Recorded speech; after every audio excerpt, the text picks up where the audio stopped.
All right, good afternoon. I want to update the community on a couple of high-profile cases, and sadly, the loss of two young people in our community. First, we'll start with the intern from the fire department.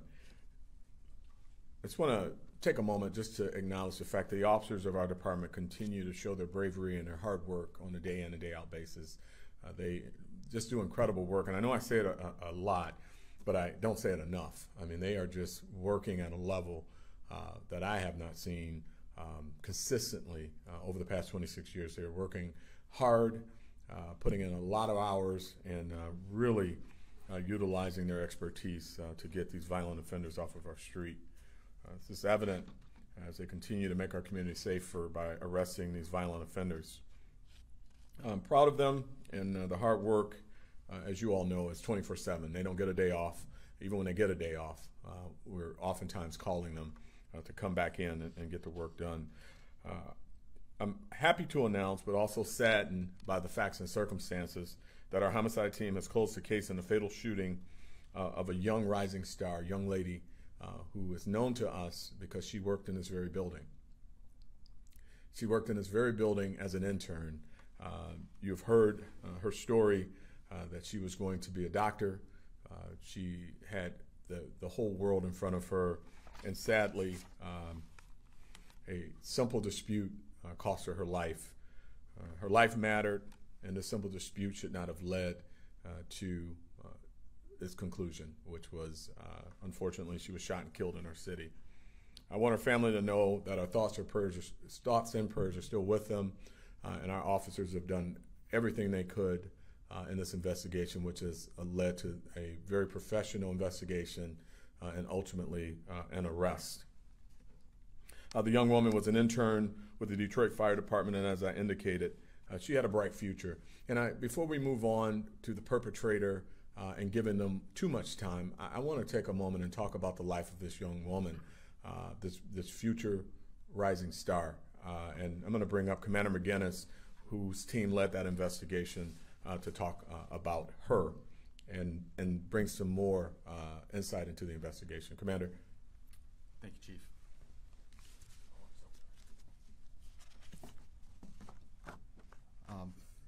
As always, I want to express my condolences to the victim's family. They are suffering through a loss that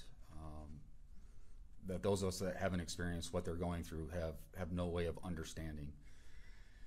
And unfortunately for this family, it's the second type of experience with this. They lost a sibling of our victim 10 years ago. So it's very tragic for this family, and the community needs to support them and help them in their healing. As Chief mentioned, we're glad to report that we were able to make an arrest, and the Wayne County Prosecutor's Office was able to issue charges on an offender for this case, but that doesn't bring her back. And so our support, we're here to support them and encourage you to do the same. As you're aware, on Friday, August 12th, police responded to a police run where the brother of our victim had discovered his sister deceased in a car. From that time, the officers began their homicide investigation, and through technology and witnesses, they were able to identify the offender. And on Sunday, just this past Sunday, August 21st, we took him into custody. We submitted a warrant request to the prosecutor's office detailing all the information and facts of the case, and Madam Prosecutor authorized charges including murder in the first degree, felon in possession, felony firearm, and habitual for. The defendant in the case is named Gregory Reynolds, and he was a male, 46 years old. I can share with you that he was an acquaintance of our victim, and that there was an argument that he decided to settle with gunfire. So with that, again, I'd ask you to please help support the family, and I'll take questions after.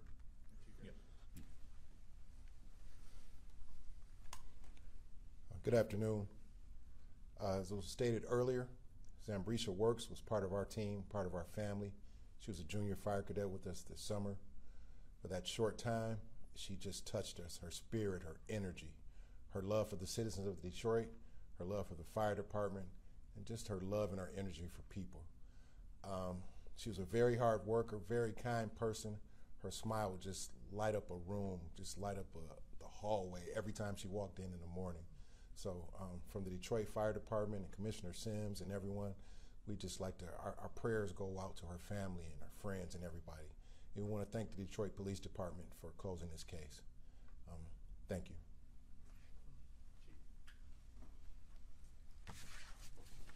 Again, a very tragic case, and that did not have to happen. Another young person taken way too soon with senseless violence in our community.